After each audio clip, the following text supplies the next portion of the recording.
The November 14th, 2017 meeting of the Monroe County Legislature will now come to order. Will the clerk please call the roll? Mr. Elkoffer? Here. Mr. Ansello? Here. Mr. Baroth? Here. Ms. Boyce? Here. Mr. Brew? Here. Mrs. Brown? Here. Dr. Carbone? Here. Mrs. Conley? Here.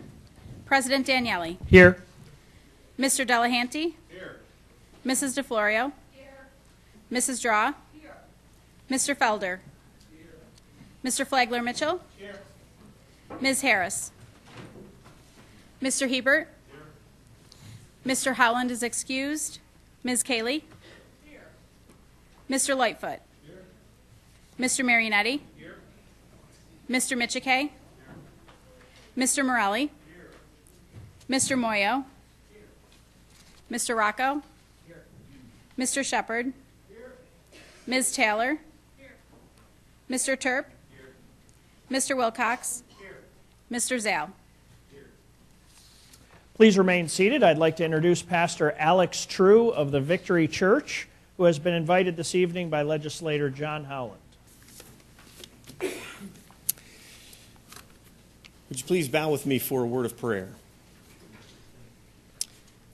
Dear God, I thank you tonight for giving each of us here the opportunity to gather.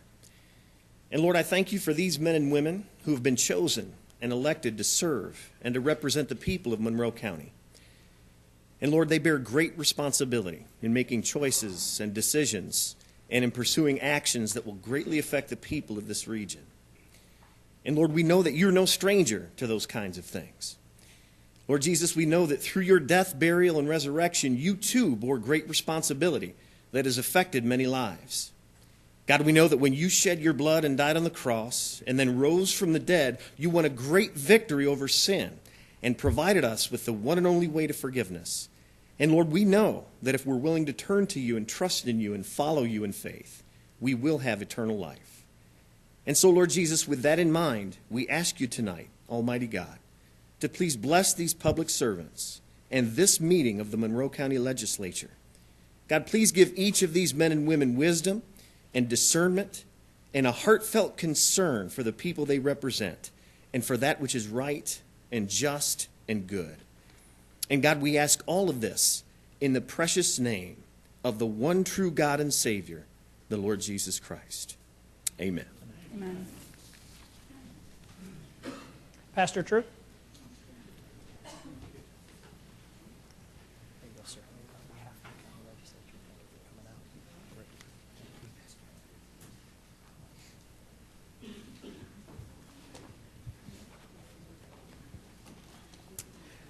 Please stand as Legislator Mike Zale will now lead us in the Pledge of Allegiance.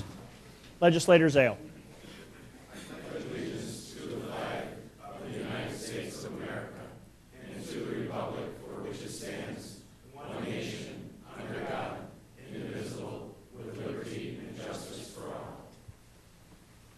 Please be seated.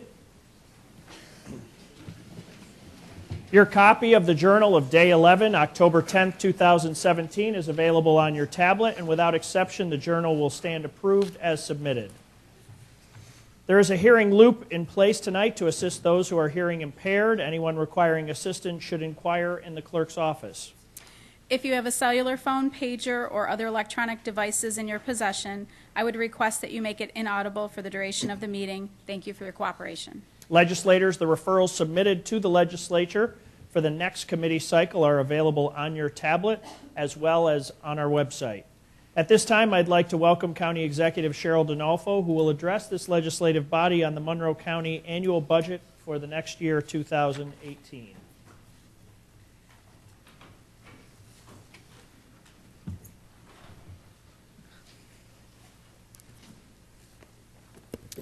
Well, good evening, everyone. Thank you.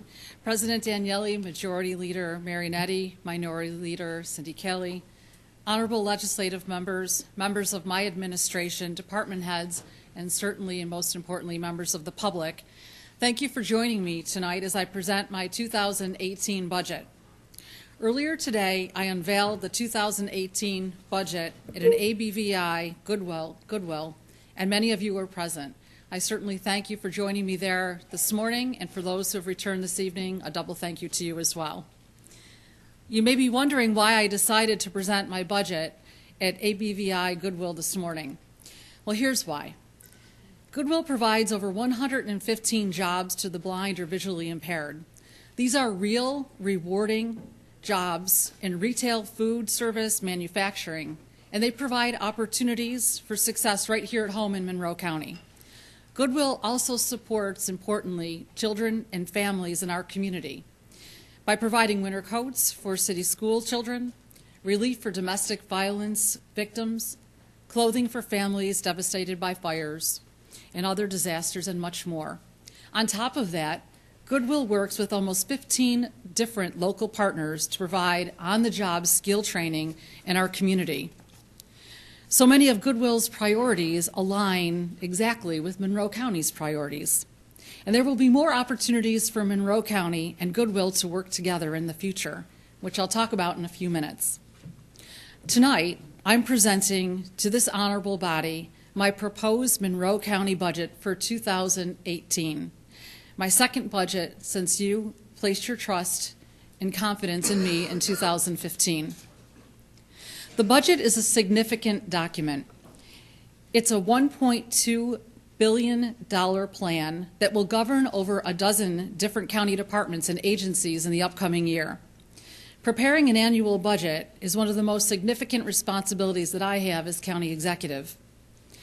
Our budget isn't just a document detailing 800 pages of financial facts and figures. It doesn't just get thrown up in a dusty old shelf after it's presented and adopted.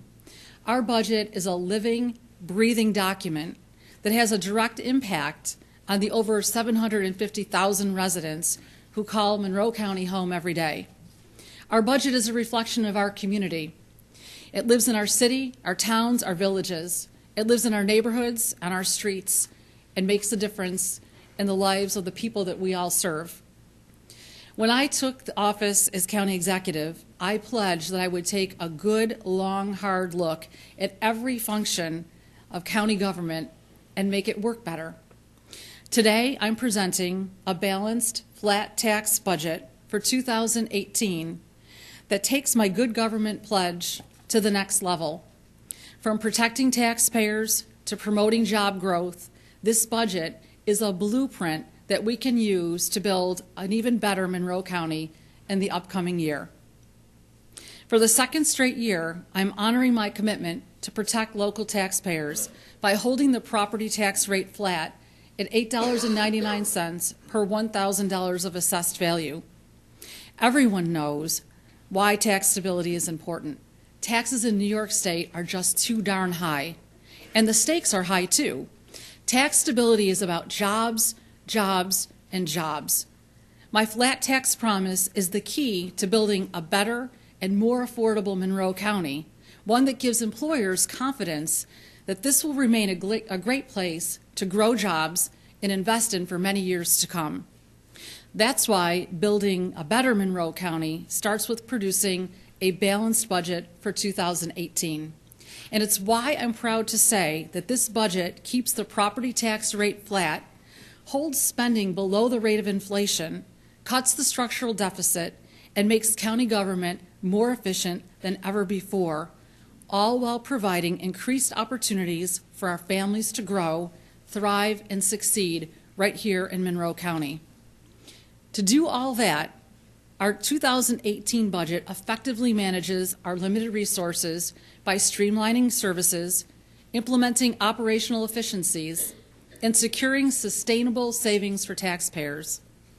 Our 2018 operating budget, totaling nearly $1.2 billion, holds the overall spending growth to 1.3%, well below the rate of inflation, which is at 2.2%, using the Consumer Price Index. We've again cut the county's long-term structural deficit too. And so what does this mean? The 2018 budget reduces the two-year structural deficit by $8 million to $36 million. As a result, the deficit is now less than half of the $106 million deficit projected just 5 years ago in 2012. Let's talk about LDCs, or local development corporations. Our decision to end LDCs also continues to generate significant savings for taxpayers. By bringing vital county functions back under county control, we've restored accountability and transparency in county government while achieving over $2 million in savings for taxpayers next year in 2018. With forward-thinking planning, we've done it all while balancing the budget without any layoffs, without any one-shot revenue enhancements, and without any new below-the-line service charges. Again, for the second year in a row, there are no layoffs, no one-shots, or no new below-the-line charges in the budget. In other words, we're operating government more like a business and sending a clear message to employers in Monroe County that our county is an affordable fit for their plans to locate and grow jobs for the long haul for our families. That's significant because nothing is more important to me than making our community a premier place to find jobs and opportunity. To build a better Monroe County, even with more jobs, our budget fully funds Monroe County's economic development efforts in 2018, including our Ladders Up program, Recruiting on the Road, and our Job One program. Through our Department of Planning and Development alone last year, Monroe County has helped create more than 850 jobs, retain over 4,500 jobs, and generate a 99-to-1 private-public investment ratio. That is an incredible accomplishment. In fact, last year we nearly doubled our jobs per project, and we nearly quadrupled our investment generated per project. We also placed over 7,000 workers in jobs and offered training to more than 850 job seekers. These are real jobs, real workers, and real results for the families that we all serve right here in Monroe County. If you remember one thing from tonight, remember this. Our work to attract jobs will continue tirelessly next year, and I will not rest until employers everywhere know that Monroe County is open for business. I want to take a minute to thank our Economic Development Director, Jeff Adair, and his team for helping me to support that mission. Will you join me in thanking Jeff and his team?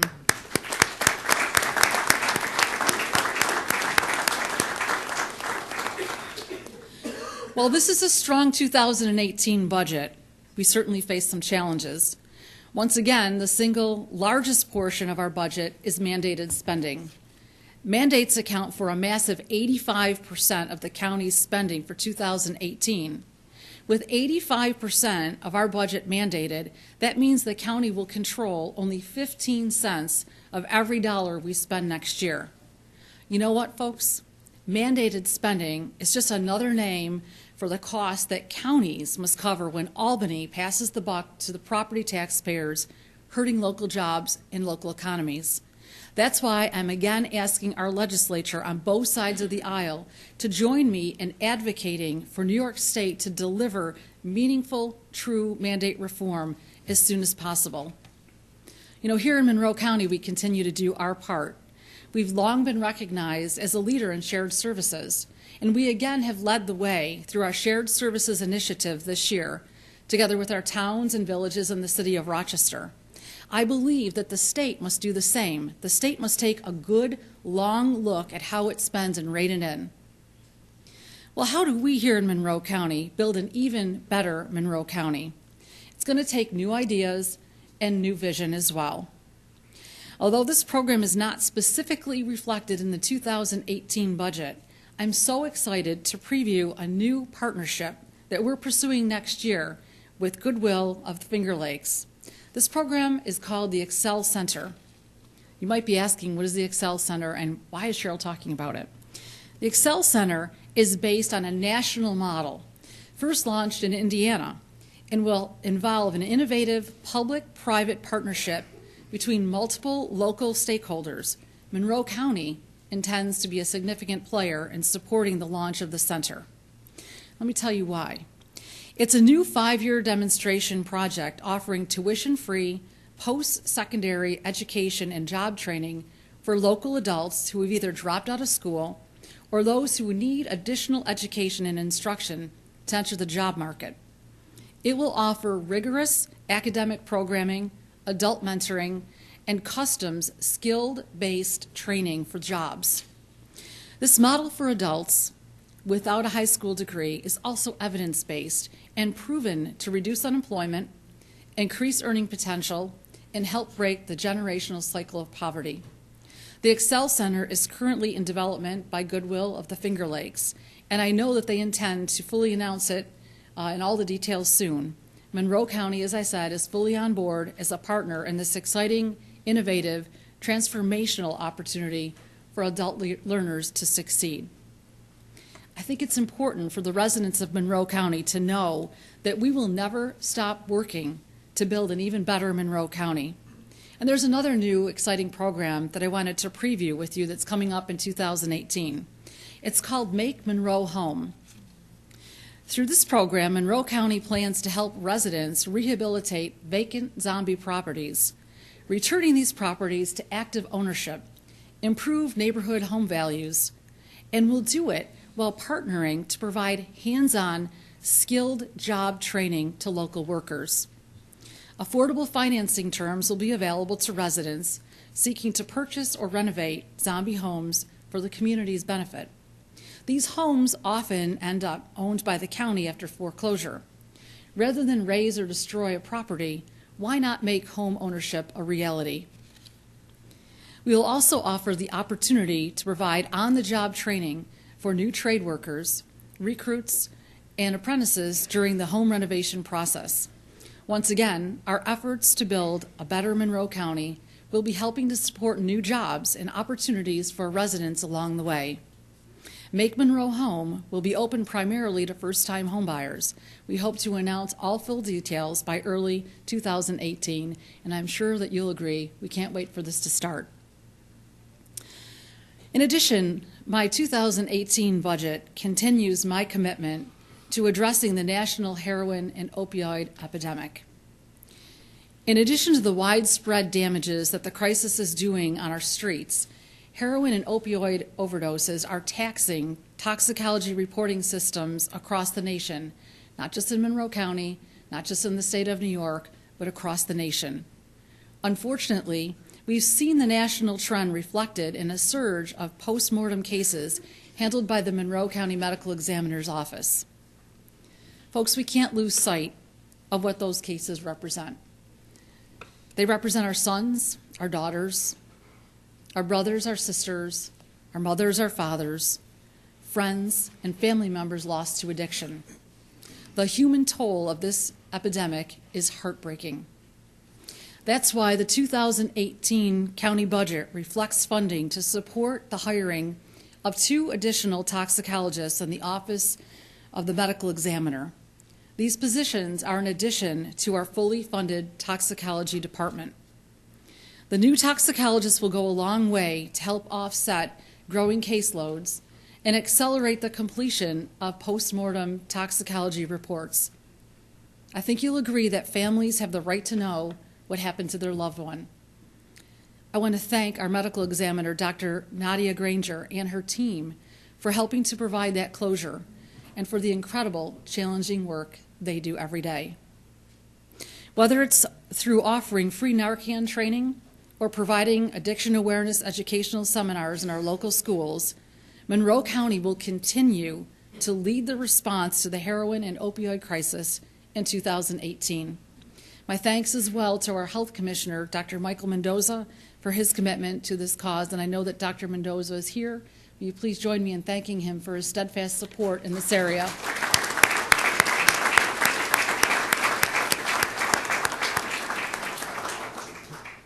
In addition, our 2018 budget also fully funds my recently announced 8-point plan to enhance child protective services in Monroe County.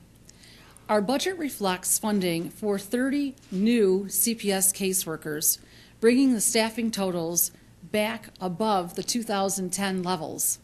It also upgrades the CPS casework salary schedule to help retain our dedicated CPS workers and also help attract additional employees to support and help protect children and families here in Monroe County.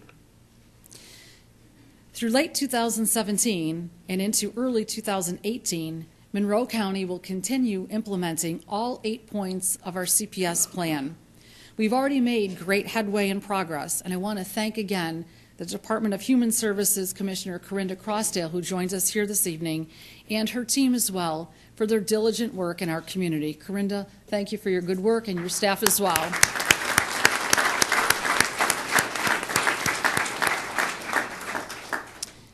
For the first time ever, Monroe County's 2018 budget includes a full accounting of all county programs, services, and initiatives that benefit local children and families.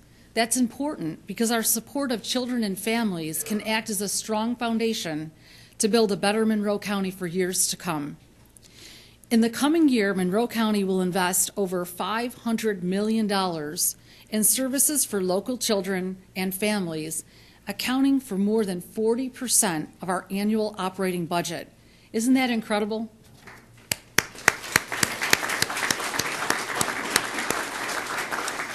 Just some of these investments include over $69 million in sales tax payments to local schools to help keep teachers on the job and to students in the classroom. Over $34 million to support preschool special education to give kids a head start, and nearly $19 million to support child protective services to help keep kids safe, just to name a few. Our more than $500 million investment in services for local families also includes $1.7 million more for preventative services that helps improve outcomes for at-risk children in 2018, particularly through several innovative, evidence-based programs provided by our partners at the U of R. Plus, our increased investment in preventative programs will be complemented by up to $675,000 more for our Nurse-Family Partnership, Building Healthy Children, and Parents as Teacher programs, courtesy of a new state grant Monroe County will receive in 2018. At this time, I'd like to thank Governor Andrew Cuomo and our state legislative delegation for their partnership and support.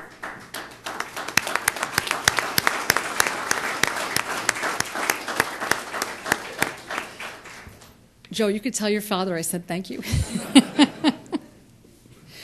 But that's not all. I'm especially proud to announce that today, thanks to another new state grant, Monroe County will also be investing and spending $1.6 million more to support affordable child care in our community this upcoming year.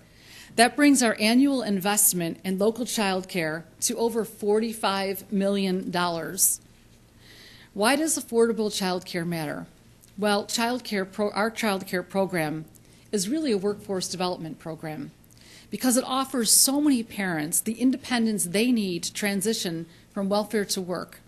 Once again, building a better Monroe County is all about jobs and brighter futures for our families who call our community home. I could certainly go on all day about the many ways that this budget will build a better Monroe County. But before I go, I want to take an opportunity to thank Bob Franklin, our Chief Financial Officer, and his team who work tirelessly every day, the whole year through, not just at budget time, to protect taxpayers. And if I could, Bob, can you just stand and let us acknowledge the great work that you've done? Thank you, Bob.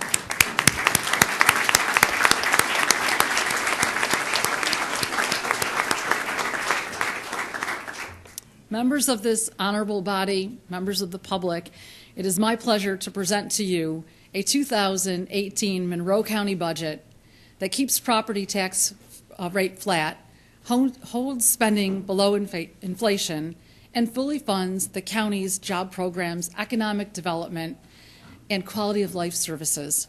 Our 2018 budget is a blueprint for a better community, one with more jobs, more opportunities, and an even brighter future for our families and children here in Monroe County. I can't wait to get to work with all of you in 2018 and beyond for a brighter future for each and every person in this community. And now for official purposes, I have something a little old-fashioned. I am submitting to the President of the Legislature in this honorable body our 800-page 2018 budget, and for everyone else, it is also online. Thank you again for everyone for being here tonight. God bless you, and thank you for the important work to all of my partners in the legislature that you do in our community each and every day. I appreciate the partnership.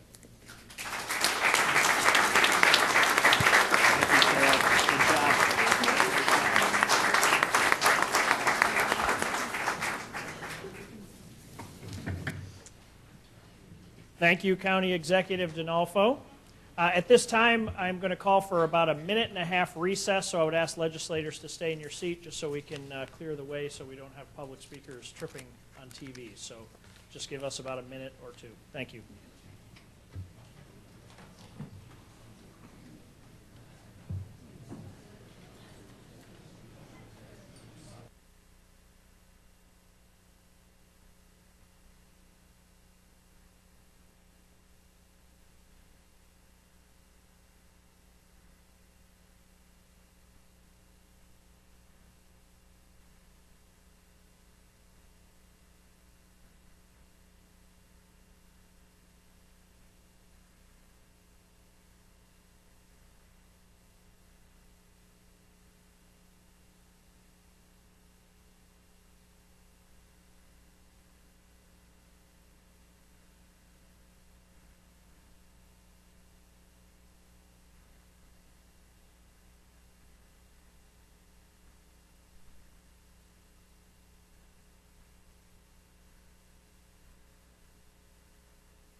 Test, test.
Legislators, at this time you're receiving a CD copy of the budget so that you can more easily peruse it.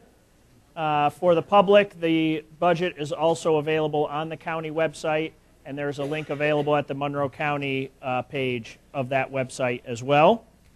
This evening there are no proclamations scheduled, and there are no formal committee reports scheduled for this evening.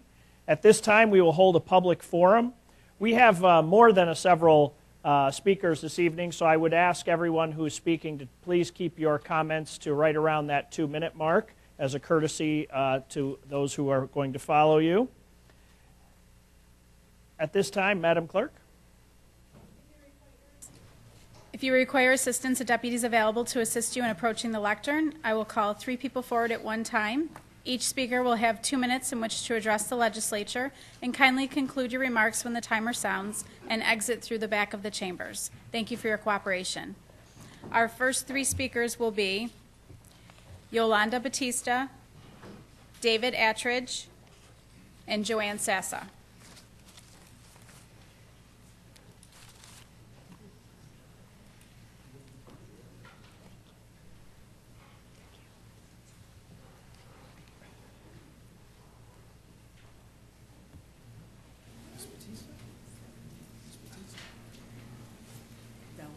Good evening. Hello. First, I would like to apologize to you all. I know I've given you a lot of handouts. I just assumed that you all did not know about Child Protective Services. I thought that you all did not know that they returned children that had been abused and raped and everything, and that they weren't doing a great job. I just assumed that you did not know. And God, I've just realized just how stupid I am. This is my transcript. I had the audacity to go to court to defend my grandson by myself because I couldn't afford an attorney. Someone called me to find out how am I doing. I'm not doing good because I just realized that I really can't help him. I cannot help him because the system is set up to where the person who committed the crime, they get all the help. Because we got to make sure that they get defended really great. And even though I was the outcry witness, I don't matter because I'm the grandmother. And I'm going to say ugly things that happened to my grandson because I may get a kick out of saying that he was raped. And my grandson might say the things that he said because I trained him. The Child Protective Services person gave the criminals 2 weeks to go have him examined. I'm sorry, I'm upset. I'm upset because I have to write a brief, and I just realized I'm going to do a lousy job on that too.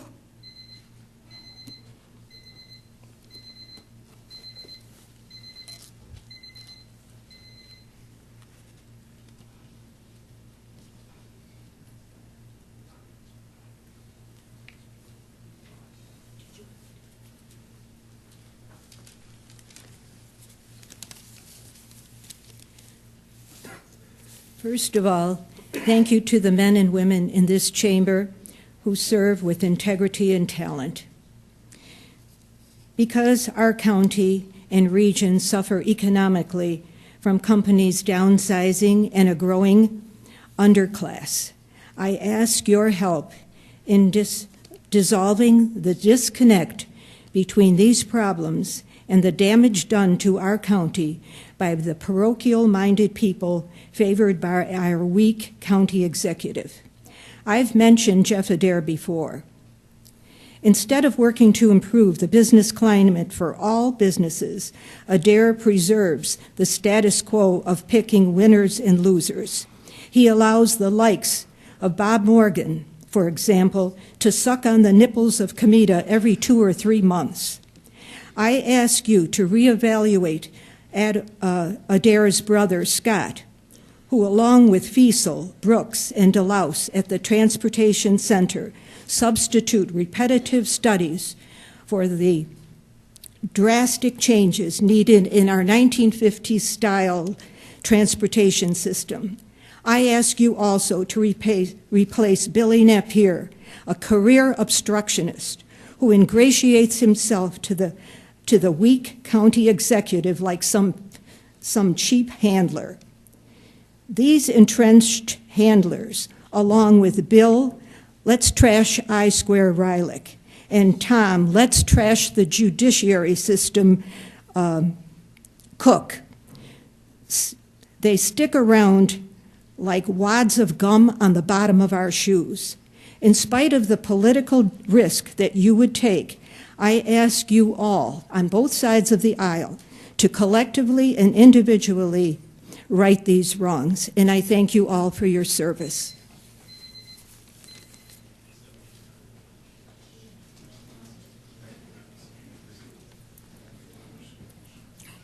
Good evening, everyone. Many of you I know, but my name is Dave Attridge. I'm executive director of a grassroots nonprofit called Recovery Now New York. First of all, I did want to say thank you to the county exec and her team for adding in the toxologist. I think that's a great step forward. Thank you very much. I think it's going to help a lot of families that go through what they go through. I wanted to get up real quick, and I would ask all the legislators also to go out into your district. This pandemic is not going away. There's mass casualties right now, from what I've been told by the Sandra Dorley, 103 so far confirmed this year. That's just going to grow, and that's going to grow, and it's mass casualties as far as I'm concerned. But the thing that I did want to bring up is to say, go out into your district, see what they need, see what the people need. If we need to educate them, then we need to educate them. If we need to open up centers, then we need to open up centers. And I would suggest, and I offer my services of my nonprofit, basically to help. We can help. The peer-to-peer works. We know what people are going through. We know what the families are going through. We know. We are down there. We've opened up a drop-in center in Gates. 10 weeks, we've put in 50 people into treatment. We've helped about 75 families. All at zero cost. All at zero cost. It's there. The people, the families keep coming back because they don't have many areas to turn to. They don't know where to go. The families just keep coming back each week, the same ones. We've sort of let it go. It's great. They bring food. I love it. But it's every Thursday that we do this, 3 hours a week. Of course, we have a 24-hour hotline that we run also, that we get calls all the time for. So it's making a dent, and that's what we're going to need to do, district by district, is start to make those dents. Let the people know that the service is out there. And I know, and I can probably speak for many of the other grassroots nonprofits that are leading this fight, that are going out into the streets right now, trying to help people. They offer their services too. But again, congratulations on the budget. Thank you very much.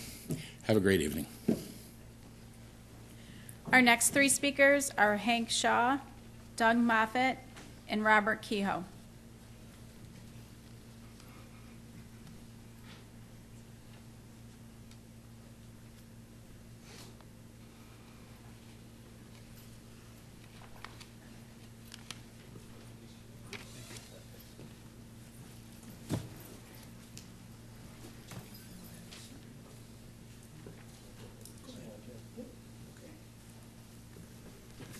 Hi, everyone. My name is Hank Shaw, and I'm a long-time volunteer for the House of Mercy, a local anti-poverty mission and homeless shelter, and I'm here to invite you all to a special occasion at the House on Sunday, November 19th, the day Pope Francis has declared the first World Day of the Poor.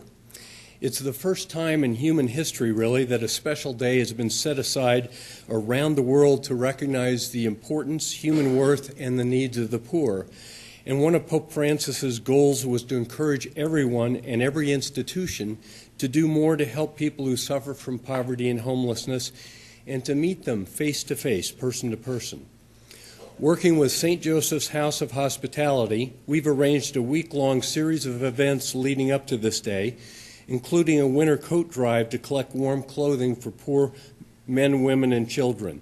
That's this Saturday at the House. I hope you will help spread the word about that very important event.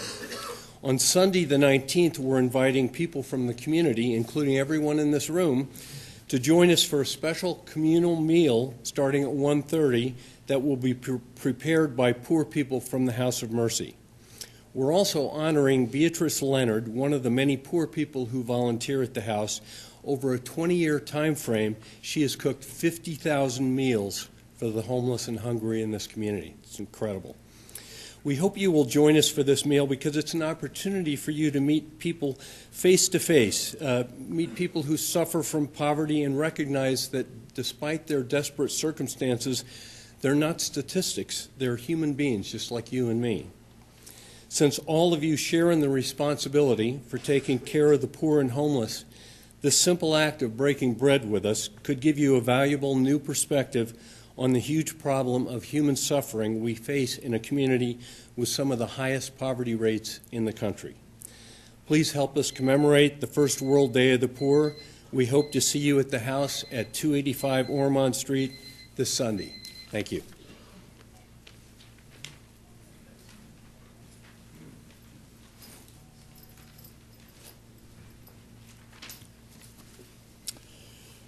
Good evening, Ms.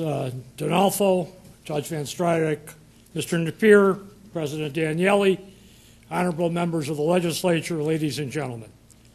My name is Robert Keogh, and I'm a retired major from the Monroe County Sheriff's Office, where I proudly served for 24 years. I'm speaking to you this evening as a representative of the Sheriff's Office Association of Retirees. When my colleagues and I raised our right hands and took our oaths of office, we promised to defend the Constitution and to serve and protect the members of this community, even at the peril of our own lives. In fact, 12 members of the Sheriff's Office have died, and many others have been seriously injured while keeping that promise. All we ever wanted or expected for our service were three simple things: job security, a guaranteed pension, and the promise of lifetime health insurance after we retired. The first two of these items have been fulfilled. Sadly and inexplicably, however, the county administration has chosen to renege on their promise of adequate health insurance for hundreds of their retirees, contrary to the provisions of our collective bargaining agreements. For the past several years, certain retirees over the age of 65 have seen their benefits substantially eroded by ever-increasing copays for medical services as well as prescriptions.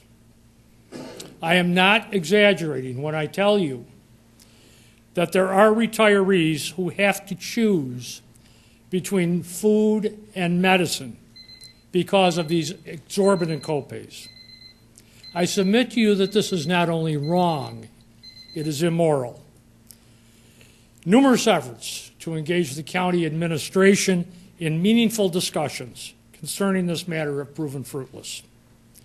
Now these retirees have recently received a letter from the director of the county's Office of Human Resources informing them that their health insurance would be terminated. Yes, terminated, effective January 1st, 2018. I stand here tonight to implore you, the members of the legislature, to do the right thing. I ask you to insist that the county administration include funding in the budget to provide all retirees with the health insurance benefits to which they are contractually entitled. This is neither a Republican issue nor a Democrat issue. This is simply an issue of right and wrong, a matter of the county keeping its promise to us as we kept ours. Thank you for your attention, and thank you to the very large number of sheriff's retirees who are in the gallery tonight who came out to show their support. Thank you.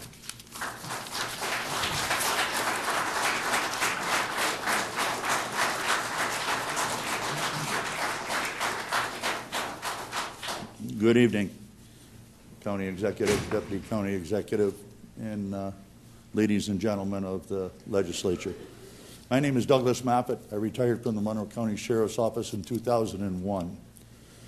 I am now representing 400 retirees, the Monroe County Sheriff's Office Association of Retirees, also known as SOAR.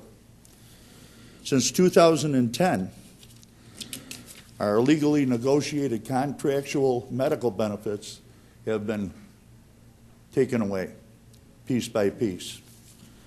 Since 2014, our medical benefits to be admitted to a hospital has gone up 1,700%. I just got my wife out of the hospital. My copay was over $2,000. When I retired, I was told I retired with the medical benefits that I retired with. I had them until my demise, and so did my wife. That admission cost was $100. The major was right. We got a letter. We don't have no more medical as of December 31st. They've hired a third-party company to manage our medical. I'm calling for a bipartisan committee through the county legislature. I can't believe that this county legislature bipartisanly agreed to do this to their people. It's unconscionable. When you reach 65 and you're a senior citizen and they throw you out the door. When I was hired, I come from a military and law enforcement family. We have over 85 years in this county serving it, and it continues as I speak. When I joined the military, and as I said, joined here, there's no end to my oath of office. We are asked to be loyal, honorable, respectful, and most of all, show integrity. I'm asking you people to do that for us tonight. May all of you have a nice holiday. Thank you for listening, and God bless.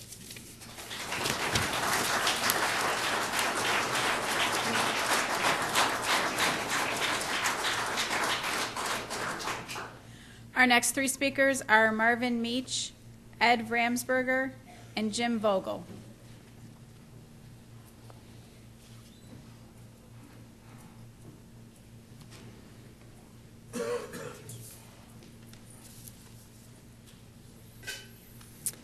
As you just heard, my name is Marvin Mish.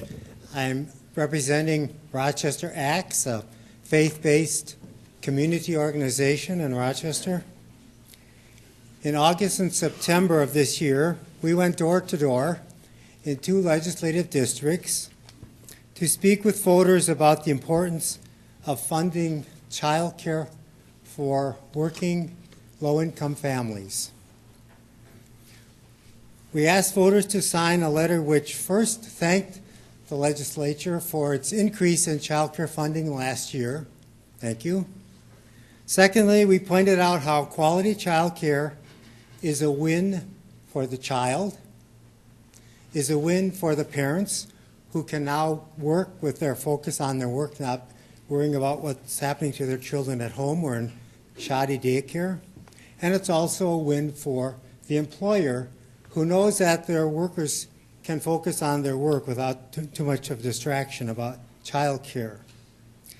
And the third thing we asked in this letter was to increase the funding in this year's budget. We collected 63 letters from Mr. Danieli's district, and yesterday I was able to deliver them to his office and had a nice visit with him about this issue. We also collected 81 letters for Tanya Conley. I had the arrangements to meet with her fell through, but fortunately I connected with her right before this meeting tonight, and was able to hand them over to her. So we look forward to working with you on this important issue. Just so you know, we are also working with our leaders in Albany to address this child care crisis. Thank you.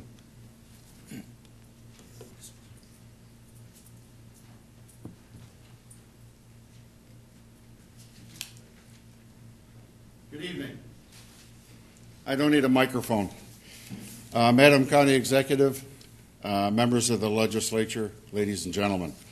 I had some prepared comments, but I'm going to digress because Major Keogh, one of our most respected and thought very well of leaders, said it all about our background. I'm a 31-year veteran of the Sheriff's Department and a 38-year veteran of the military. I want to read a list to you, especially people in that end of the building.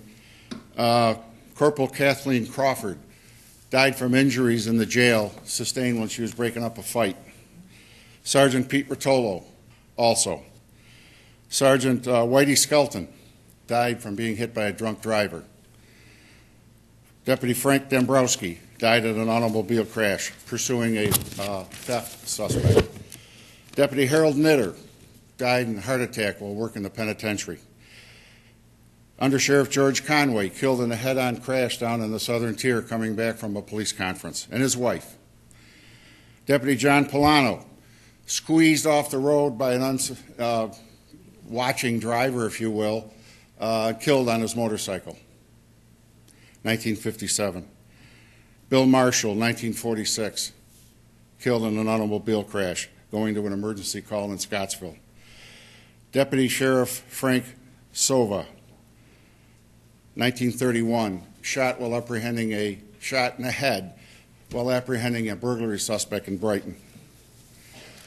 Deputy John Conheady died from a heart attack. Deputy Joseph Muntz, directing traffic in Brighton, was hit and died. And last but by no means least, Deputy Birmingham. He was apprehending a murder suspect in Scottsville in 1912. He was the first deputy killed in the line of duty. My colleagues have spoken of the pledge we took, which doesn't have an expiration date. We still got it, just like we did in the military. And I address again, you folks over here, it's terrible what you're doing now to the retirees. We do have 2 individuals that retired. They're older. They're choosing between food and medicine. It's shameful, and the shame hangs over here. Thank you.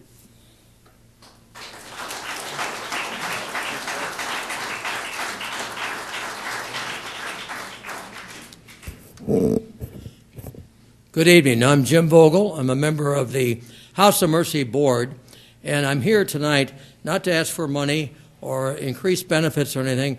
I'm asking that we seize the opportunity through your Human Services Committee to convene a meeting very soon for all representatives from all the shelters here in the county, that we get together and determine with a good protocol how we can best analyze and report on a daily basis the availability of beds in the shelters throughout the county. What has happened in the past, this is not pointing a finger at any particular organization, but I think the Department of Human Services needs your support, along with your 211 coordination, to coordinate the continuous daily reporting and determination of available beds accurately every night. What we have seen for the House of Mercy is a miscue, no unintended blame to any particular person, but we need a better coordination, and it's really your responsibility to do that. I think that the Human Services Committee would be the proper committee to convene this, but to get it on right now. The winter weather is coming with us already, and this is going to get worse, not better. But it's an opportunity we really need to carpe diem, seize the day, seize the time. And I'm asking that you do that and do it now. Don't wait. This is not going to cost any more money. It's just a matter of helping us all to work together to do a better job of serving the poor and the homeless throughout our county. And trust me, they're not all just in the city of Rochester. You can come down any day and I can show you people from Perrington, Pittsford, Henrietta, Greece, Gates, Chili. They're there. We have 82 beds. That's the largest single-site shelter you have in the county now.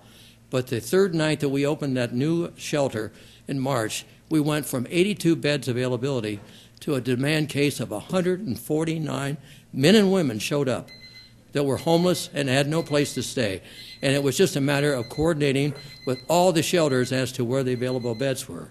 And please remember this as part of this discussion. The sanctioning of these people because they failed to maybe attend a meeting that they were assigned to is not a reasonable reason to cut them off from any beds that are available. The shelter beds are what we need here for our poor and our homeless. So please take that into consideration and convene this meeting. Again, it's the Department of Human Services, along with whoever is under contract coordinating the 211, which really handles these day to day. That's really where we need to begin and effectively manage this thing. We have the shelters. Let's just make sure we do a good job of coordination. Thank you. Appreciate it. Our next 3 speakers are Elaine Johnson, Wendy Turco, and Jennifer Rivers.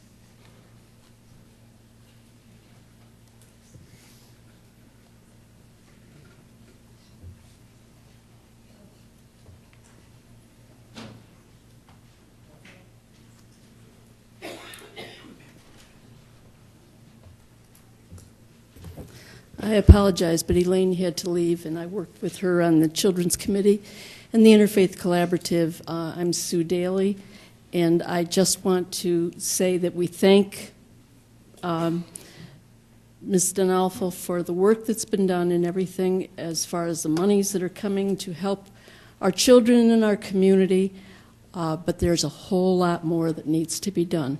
Thank you.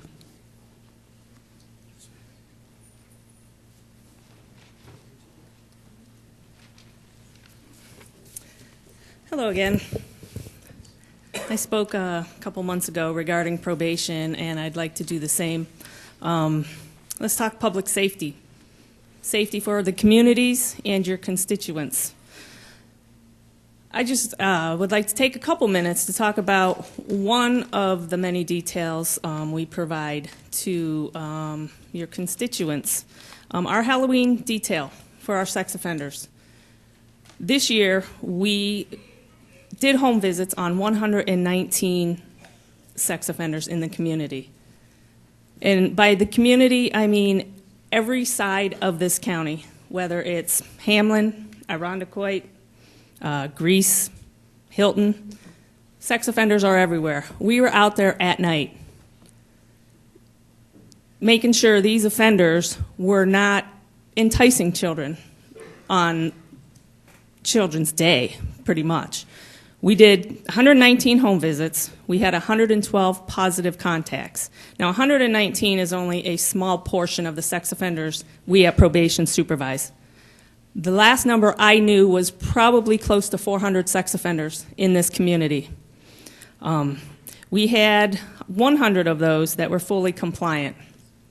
I don't want to get too much into the numbers because what I'm here to say is first of all, these offenders are the highest risk offenders on probation. So we provide more intensive supervision for those. We certainly can't prevent these offenders from going out and reoffending. Believe me, I worked in the intensive supervision program with the sex offenders for 6 years. We can't prevent it. However, with the necessary tools and our proper staffing, we can certainly provide appropriate supervision, case management to those offenders to provide them with the help that they need to become a productive member of society. With our high caseloads, our average right now is about 150 in our general supervision. With our high caseloads, insufficient staffing, and our retention issue, we can't keep probation officers in this county right now. It is humanly impossible to provide the appropriate supervision needed for our 5,000 plus probationers in this community. Ultimately, the community, your constituents, will continue to suffer. Thank you.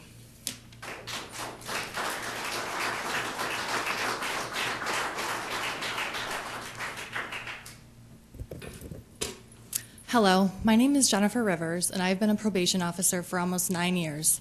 I am also the probation section president for CSEA. With the events that have unfolded with CPS, and which should not have been seen as surprising revelations of being understaffed, underpaid, and finding it difficult to fill vacancies, one could substitute the agency name with probation and have the exact same conversation. Since 2014, our department has lost 35 officers through retirement and 13 officers to other employment, including other county probation departments, parole, federal probation, and OCFS.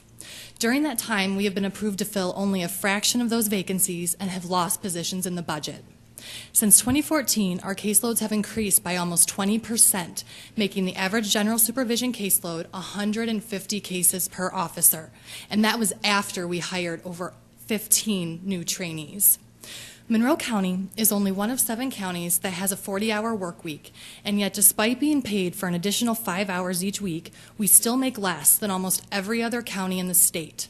It is difficult to recruit new staff when their starting pay is just $16.35 an hour.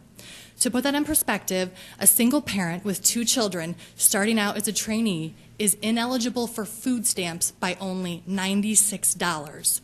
Their children, however, are eligible for Child Health Plus. The last list of candidates who took the probation officer exam shows that 7 of the top 10 scoring candidates declined the position and 13 of the top 20 declined. It took the death of Brooke Stagels to highlight all of these same problems in CPS, which may have contributed to insufficient or ineffective supervision of cases. I'd like to say these tragedies aren't happening at probation, but they are. Our probationers have committed new crimes, including murder, as well as have been the victims of crime, including murder. In recent years, as the drug epidemic has seemed to skyrocket, we have lost numerous probationers to overdoses. This year alone, we have lost over 30 probationers, and the year isn't over yet. While our population may not be the most desirable to work with, they are members of this community and your constituents, and they deserve the opportunity for proper case management in order to foster their success. The community as a whole deserves to feel safe and not fall victim to those we do not have the resources to adequately supervise. Thank you.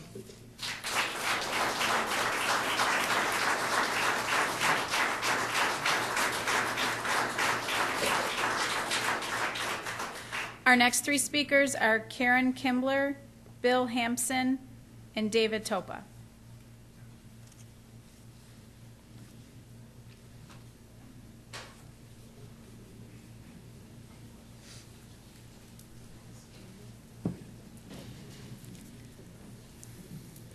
Good evening. My name is Karen Kimbler. I'm a co-chair for the Children's Interfaith Collaborative and resident of Chilai in this county.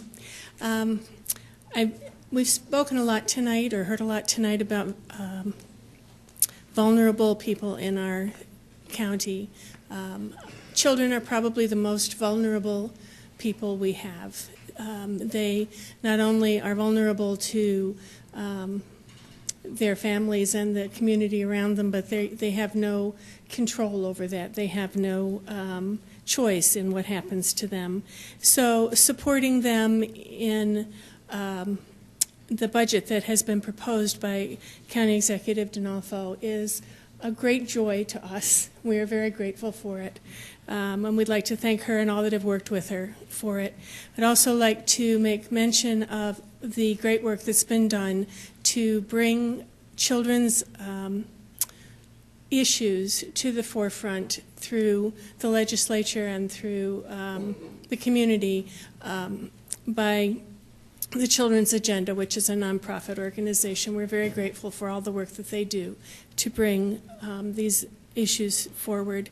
Our hope is that the money that is being put into this budget, first of all, will end up in the budget, and second of all, will be used for those programs that have been proven to help families and children to avoid the issues that will bring them to Child Protective Services in the first place. So we look to the legislature for help with that. We thank you.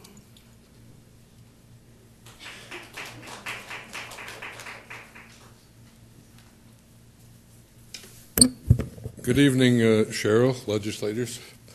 My name is Bill Hampson. I'm here for the same reason several of my associates were. I was a member of the Monroe County Sheriff's Department for 25 years, and I was one of the 1,802 people that got the letter and said, your health care is canceled. We'll give you $600 a year, get the best plan you can. Now, these 1,802 people, most of them were on the HMO Medicare plan. We're older people. When we first retired, we were guaranteed health care for life. After I retired, it pretty much stayed the same. I chose to go to an HMO because it was only 3 minutes down the street. The county still has people on Blue Million plans that haven't been affected, that they haven't bothered. Maybe ours was the most people where they could save the most money. But I'll read you, just so you, does this sound like I should have my health care taken away? Retirees of the county shall receive fully paid Blue Cross Blue Shield protection and dental insurance, which is in effect at the time of retirement under the following provisions. 5 years of continuous full-time service immediately preceding date of retirement. I had 25. Drawing a pension from the New York State retirement system, or drawing a pension under Social Security. They also go on to talk about spouses. The spouse of a deceased county retiree who retired after January 96 and who was covered under Section 22 shall continue to receive fully paid Blue Cross Blue Shield protection and dental insurance until death or remarriage. I've heard of people my members that have passed away and their wives have gotten a letter within 30 days saying your health care is canceled. It shouldn't have happened. I suffered. They didn't change the plan when I turned 65, or until I turned 65. I retired December 11th of 99. I turned 65 in 2011. It pretty much stayed the same. After I turned 65, every year we got hammered a little bit. Co-pays went up for everything. Prescriptions went up, hospital entrance went up, specialists went up, and the county was buying cheaper plans. Now, they didn't do anything to us when we reached the Medicare age, which they're claiming, oh, we don't need to cover employees once they reach the Medicare age. That's not our responsibility. I'm 6 years past that. Past 65. I'm 71 years old, and they've been taking care of me for the last 6 years after I returned, but now 1,802 of us got letters that said, your insurance is canceled. So I implore the county to help us out. Cheryl said she'd help us, but it hasn't happened. Thank you.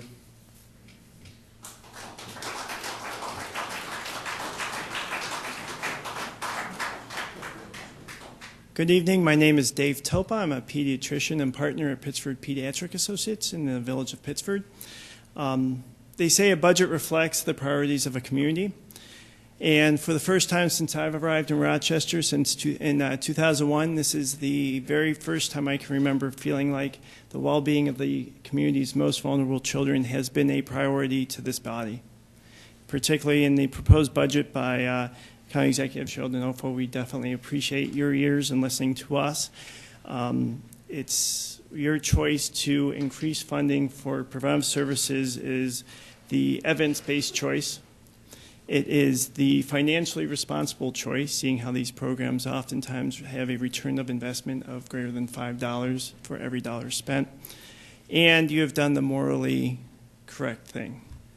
And so, on behalf of the numerous pediatric practices that have endorsed the Children's Agenda's policy brief, looking into preventing child neglect and abuse in Monroe County. And these practices represent or care for more than 60,000 children in the greater Rochester area. I want to thank you. I would like to encourage the members of this body to go ahead and approve the spending.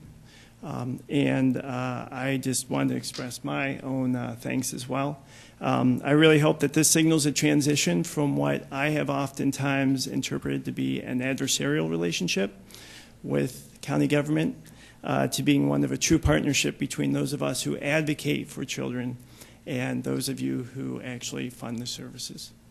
I have just a closing portion of a letter or an email that I received from one of my colleagues, Dr. Lynette Frula, who is an emergency medicine doc down at University of Rochester Medical Center, someone who is truly on the front lines of the fight against child abuse, and also a transplant to the Rochester area. She says, I am truly grateful to be working in a community that so deeply values the well-being of our children and families. For all the struggling parents in need of support, thank you. I believe the county's commitment to child abuse prevention programs, along with the many passionate people who are devoted to this cause, will enable us to save lives and hearts, not only now, but for generations. Thank you for your support. And again, I thank you for your support.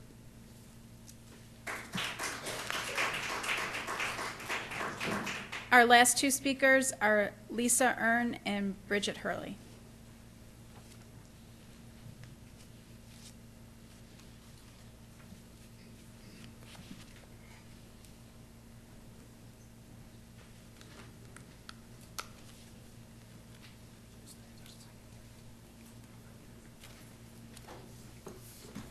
Good evening, everyone. My name is Lisa Earn. I'm part of Recovery Now New York with Dave Attridge.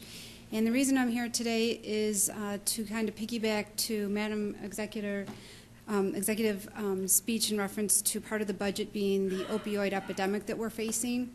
So I'm here to kind of ask our legislative body if possibly there'd be some funding for a new device we're bringing to town. In your packets, you'll have a printout. It's a device called the Bridge. It's an FDA-approved device. It's inducted behind the ear, and it's a non-narcotic pain management system.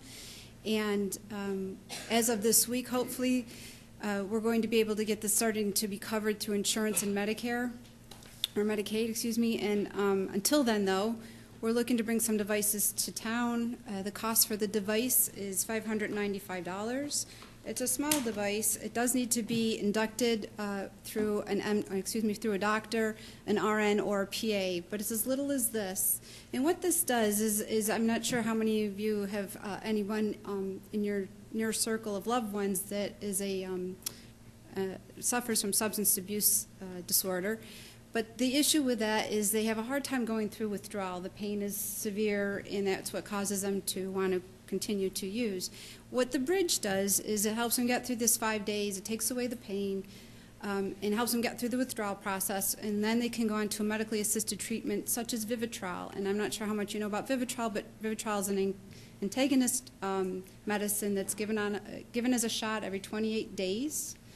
And then, therefore, the person will not be using opioids during that time. So we find this to be a solution, or at least another choice anyways, to help someone get from an opiate to medically assisted treatment such as Vivitrol. I attend the Monroe County Opioid Task Force that meets every 2 months.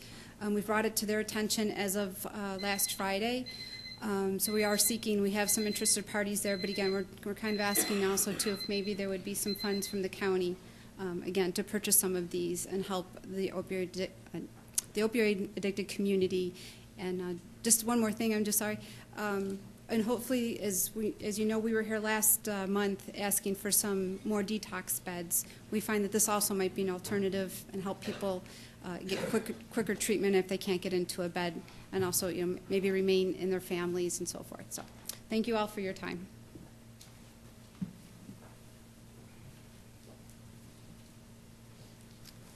Good evening. Bridget Hurley from the Children's Agenda. This is a box of letters for County Executive DeNolfo.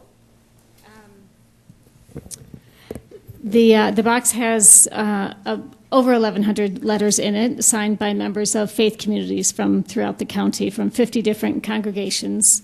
And I'm really happy to be able to deliver them tonight. I'm going to read you the first paragraph of the letter. It's addressed to Dear County Executive DeNolfo and my county legislator. All of you who have constituents who signed a letter will be receiving those letters as well. I didn't bring them all tonight because that would be a lot to carry, so I'll be dropping them off, and hopefully you'll see them in your inboxes. But we had letters, again, from many different districts throughout the county.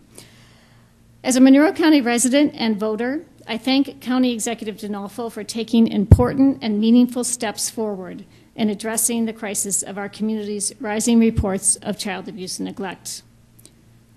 The evidence is clear on what works to prevent these dangers, and as a community, we all have a moral duty to prevent, reduce, and effectively respond to as many instances of abuse and neglect as possible. And then it goes on to specifically thank the county executive for her CPS reform proposal and the different components of it that we were just thrilled to learn about earlier last month. We could add to this tonight a big thank you for the preventive services funding increase that we didn't know about, and so it's not in the letters that you will all be receiving. So unfortunately, we weren't able to include a thank you, but let me say on behalf of the thousands of members of Children's Agenda's Interfaith Collaborative, we thank you, we thank you, we thank you. I just wanted to say two things quickly. One is that, as always, the Children's Agenda is happy to help any of you in the legislature or Commissioner Crossdale, anyone in your department who would be interested in talking about what the evidence does show works on preventing child abuse and neglect. We have lots of resources along those lines and would be really thrilled to share. Finally, I just want to give you a little bit of a realistic picture of what the increase in funds is going to mean. We had a recipient of the Nurse Family Partnership Program speak at our press conference yesterday. Her name is Helen. She came here from Kenya 15 years ago. 5 years ago, she and her husband were expecting a baby. For complicated reasons, her husband left her alone with the baby while she was pregnant. Helen is fully blind, and so she was absolutely desperate for help and really honestly not sure how she was going to go on to parent this child. She was referred to Nurse Family Partnership and has many, many stories of how the nurse that she worked with in the 2 years that she was involved with the program absolutely saved her life and made a huge difference. And she has an absolutely adorable 3-year-old little boy to show. If you saw him, you would know exactly what you're doing with these increases in preventive dollars. So again, thank you very much.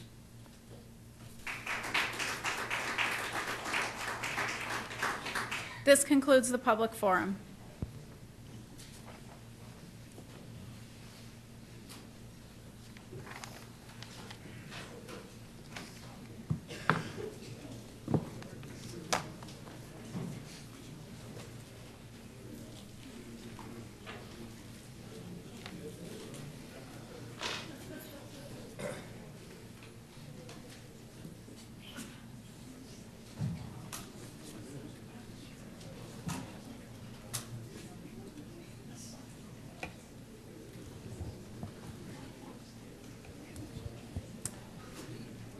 Legislators, at this time, we will recess the November 14, 2017 meeting of the Monroe County Legislature and convene the Pure Waters Administrative Board for the Gates, Chili, Ogden Sewer District, Irondequoit Bay South Central Pure Waters District, Northwest Quadrant Pure Waters District, and the Rochester Pure Waters District. If there are no objections, for the purpose of scheduling a public hearing on December 12, 2017 before the Pure Waters Administrative Board and establishing a scale of charges for each district, we will move this with one introductory, table all districts with one vote, and fix the public hearings for each district with one vote. Gentlemen, if you don't mind taking the conversation outside, I would appreciate it. Feels better to single out gentlemen. It's more gentlemanly that way.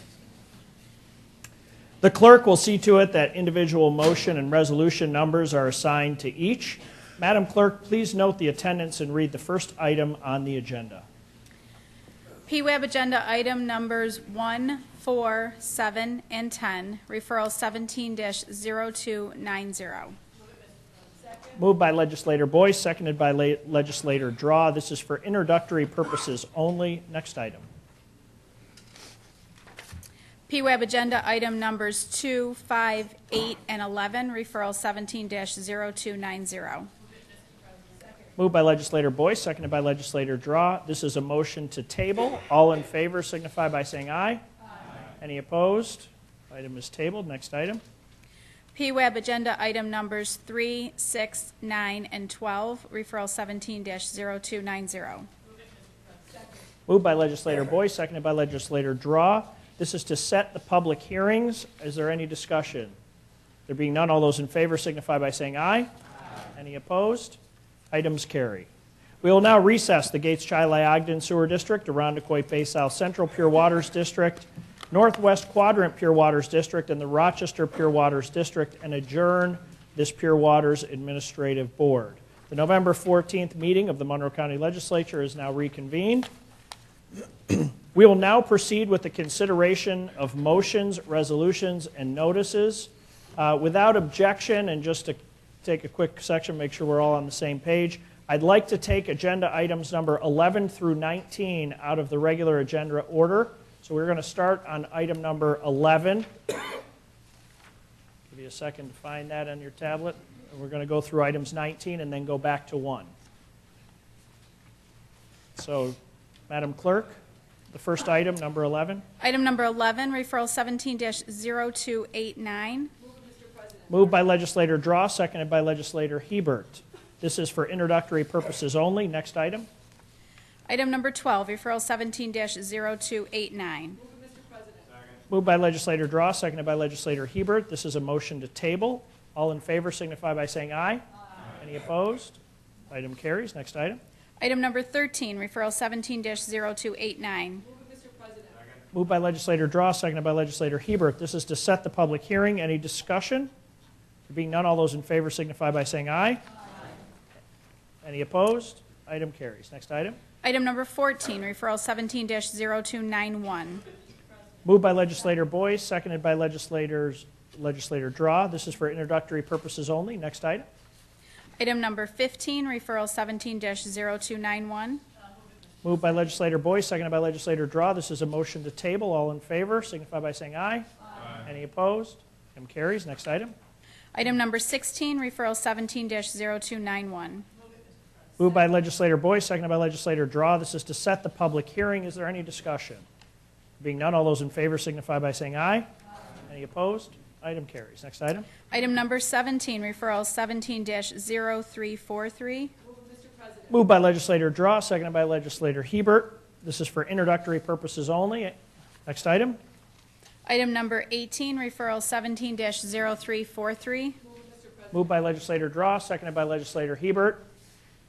This is a motion to table. All in favor signify by saying aye. Aye. Any opposed? Item carries. Next item. Item number 19, referral 17-0343. Moved by legislator Draw, seconded by legislator Hebert. This is to set the public hearing. Is there any discussion? Being none, all those in favor signify by saying aye. Aye. Any opposed? Item carries. At this time, the next item is referral number 1. Just so we're all on the same page, I'll give you a second. Very good. Madam Clerk, item number 1. Item number 1, referral 17-0280. Moved by legislator DeFlorio, seconded by legislator Draw. This is to adopt. Is there any discussion? Being none, all those in favor signify by say aye. Aye. Any opposed? Item carries. Next item. Item number 2, referral 17-0281.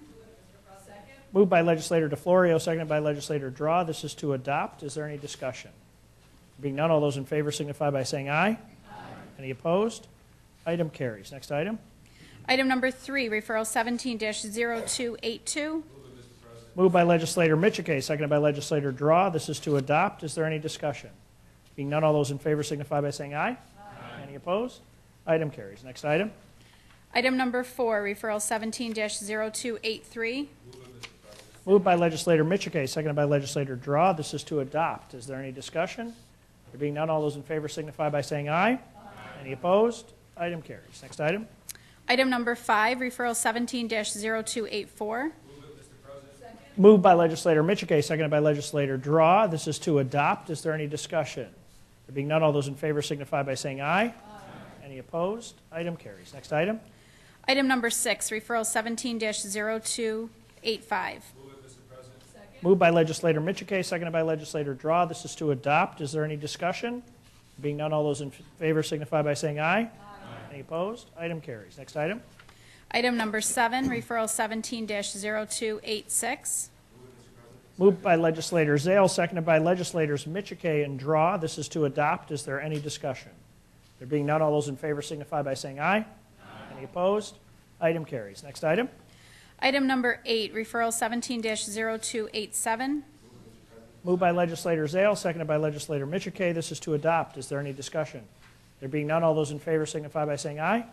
Any opposed? Item carries. Next item. Item number 9, referral 17-0288. Moved by legislator Draw, seconded by legislator Hebert. This is to adopt. Is there any discussion? There being none, all those in favor signify by saying aye. Aye. Any opposed? Item carries. At this time, I'd like to make a motion to reconsider referral number 17-0260.BR. I have a second by legislator Marinetti, seconded by oh, not yet. All right. This is a motion to reconsider referral number 17-260.BR. Is there any discussion? There being none, all those in favor signify by saying aye. Aye. Any opposed? Item carries. Next item. Item number 10, referral 17-0260.BR. Moved by legislator Boyce, seconded by legislator Draw. This is to adopt. Is there any discussion?